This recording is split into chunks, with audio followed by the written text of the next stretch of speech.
ხელი არ აქვს ზვია ცეცხლაძეს მოწერილი მხოლოდ საცხოვრებელი სახლის შრეკაზე.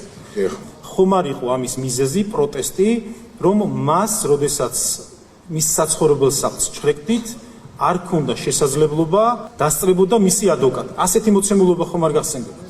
საცხოვრებელი ბინის შრეკის დროს ამოღებული იქნა უამრავი დასახელების ნივთები, მათ შორის საღებავ იცავსე კვერცხები, სხვადასხვა სამხედრო ფორმის უნიფორმა, ასევე იყო ნავთობპროდუქტების სუნის შემცველი მინის ბოთლები, მინის ჭურჭელი უფრო სწორად, ასევე იყო პლასმასის ჭურჭელშიც მოთავსებული, იყო გამხსნელები, იყო სხვადასხვა ჩანაწერები, წიგნაკები, ბლოკნოტები.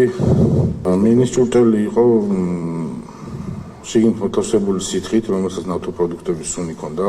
ზემოაღნიშნული ნივთები მიმოფანტული იყო მთლიან მთელ სახლში. პატარა სახლი არის და სტუდიოს ტიპის ერთი ოთახი არის. და ზვია ცეცხლაძე ვისია ეს ნივთები? ჩემიაო ესე გითხრა? მისი საცხოვრებელი სახლია და ვისი უნდა ყოფილიყო? მისი საცხოვრებელი სახლია და ვისი უნდა ყოფილიყო? ხელი არ აქვს ზვია ცეცხლაძეს მოწერილი მხოლოდ საცხოვრებელი სახლის შრეკაზე. ხომ არ იყო ამის მიზეზი პროტესტი, რომ მას, როდესაც მის საცხოვრებელ სახლს შრეკდით, არ ქონდა შესაძლებლობა დიდი მოთხოვნის და დიდი მოწადინების მიუხედავად, რომ მის შრეკას, საცხოვრებელი სახლის შრეკას დასწრებოდა მისი ადვოკატი. ასეთი მოცემულობა ხომ არ გახსენდებათ? არ გახსენდებათ. მე დიახ, ძალიან თუ არ დაგისრულებო. ზვია ცეცხლაძეს შრეკის დაწყებისთანავე განემარტა მოწმობის მოწვევის უფლება, რაზეც უარი განაცხადა. და რითი დაადასტურა ეს უარი მოწვევაზე? უარი განაცხადა თვითონ, არ მსურს არანაირი მოწმის დასწრება. კი ბატონო. მაშინ ასეთი კითხვა მაქვს ბატონო კონსტანტინე, კონკრეტული პოზიციის გამოხატვის შემდეგ ხდება თუ არა ოქმში ამისი ასახვა? შენიშვნის სახით. მოწმებზე უარის თქმის შესახებ? კი ბატონო, და ნებისმიერი პოზიციის დაფიქსირების, რამაც შორის ამე ინდივიდუალურია, მაგ შემთხვევაში მე არ დამიფიქსირებია. შენობა ხო, საცხოვრებელი ფართი ხო შიგნით საკმაოდ პატარა იყო. ერთ ოთახიანი.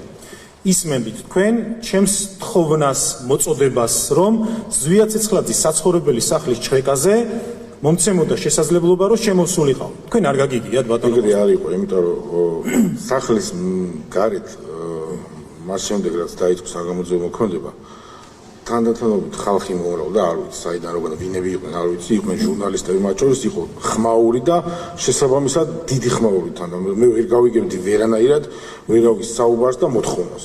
შესაბამისად. ვერ გაიგებდი თქვენ შესახებ მე გავიგე ჩემი თანამშრომლისგან, რომელიც იყოფებოდა გარეთ პერიმეტრზე და შემოვიდა და მითხრა, რომ იყო მოსული ადვოკატი, რომელსაც თან ქონდა ორდერი და უნდა და საგამოძიებო მოქმედებას დასწრება მისი უფლებების განხორციელება. და როგორც კი თქვენ ეს გაიგეთ, იმ წუთშივე უზრუნველყავით ადვოკატის შემოსვლას.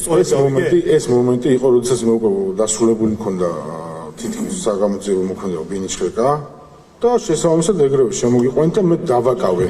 დაახლოებით რამდენ ხანს გაგრძელდა საცხოვრებელი სახლის შრეკა? დაახლოებით ალბათ 2 საათი. ალბათ 2 საათი.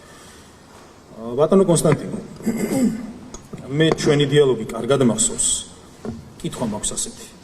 ახლა თქვენ ფიცის ქვეშ მეუბნებით იმას, რომ დავით ჭიკაიძე, ზვია ცეცხლაძის ადვოკატი, როდესაც გამოცხადდა ადგილზე მისი საცხოვრებელი სახლის შრეკისას, თქვენ ჩემი იქ მოსვლა და ის ფაქტი, რომ ადვოკატს შემოსვლა უნდოდა შრეკაზე დასასწრებად, წარმოდგენილი ქონდა მოწმობა. წარმოდგენილი ქონდა სამსახურებრივი და ორდერი და თქვენ ეს ინფორმაცია მანამდე არ გაგიგიათ? ფიცის ქვეშ იძლევით თქვენ ჩვენებას დღეს? არა. თქვენ ჩემთან დიალოგში, როდესაც მე შემოვედი მოგვიანებით უკვე შრეკის დასრულების შემდეგ, როდესაც დამეშვით. ცოტა უხერხულიც არის და შეურაცხყოფელი ჩემთვის ადვოკატს რომ ამ საკითხზე უწევს საუბარი, მაგრამ მაინც უნდა გავაჟღერო. როდესაც შემოვედი, პირადად ჩემთან არ გისაუბრიათ, რომ შრეკა დაწყებული ქონდა და ამიტომ ვერ დაგიშვითო? ესეთი დიალოგი ჩვენ შორის არ ყოფილა ბატონო კონსტანტინე? არ მახსენდება.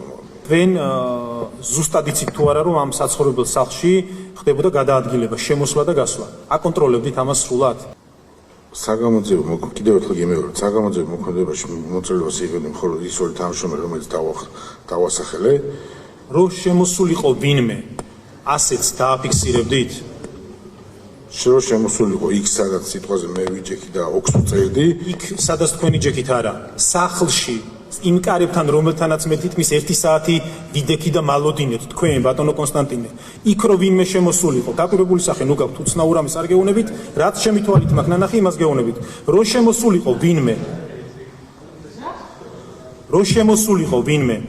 ამას დაინახავდით თუ ვერ დაინახავდით დავინახავდი ალბათ ეს მაგიდა იდგა კუთხეში ფანჯარასთან და შესაძლებელია მაგ დროს არ მიმექცია ყურადღება თუ სხვა ისეთი რომ ვინმე შემოსულიყო იქ და ჩემამდე მოსულიყო ან ვინმე ჩემ თანაშრომელთან მე არ შემიჩნე ეგეთი რამ შემოვედი განგიმარტეთ რომ ზვიად ცეცხლაძემ ოქმზე იმიტომ არ მოაწერა ხელი რომ ეს ადამიანი აპროტესტებდა მისი დაცვის უფლების დარღვევას რომ მის საცხოვრებელ სახლში ადგილზე ვინმე სხვა კი არ იყო მისული ჩემი კოლეგა რომელიც მე არ მყავდა ნანახი მე გახლდით ბატონო კონსტანტინე და 1 საათის მანძილზე დაახლოებით 5 გრადუსი ყინვა იყო და მე ვიდექი და კართან მე მქონდა ეს არ ქვია მას სხვა სახელი გარჩევები თურმე უნდა შემძლებოდა თუ არა რომ შემოსულიყავი და თქვენ ამაზე კატეგორიული წინააღმდეგი იყავით ახლა გეკითხებით რატომ არ იქნა ოფში აღსახული მითითებული რომ ზვია ცეცხლაძის ინფორმაცია, რასაც რეალურად რაც პროტესტის საფუძველი გახდა მოგვიანებით, რატომ არ იქნა ხელმოწერა შესრულებული ოკში, რატო არ ასახეთ ეს? კიდევ ერთხელ გიპასუხებ, რომ ზვია ცეცხლაძეს ასეთი მოთხოვნა არ ქონია და შესაბამისად არ შენიშვნა არ შემიტანია. მე რო გითხარით, რატო არ დამიშვით თქო? მაგასაც უარყოთ ბატონო კონსტანტინე? ეგეთი მოთხოვნა თქვენს მიერ არ ყოფილა.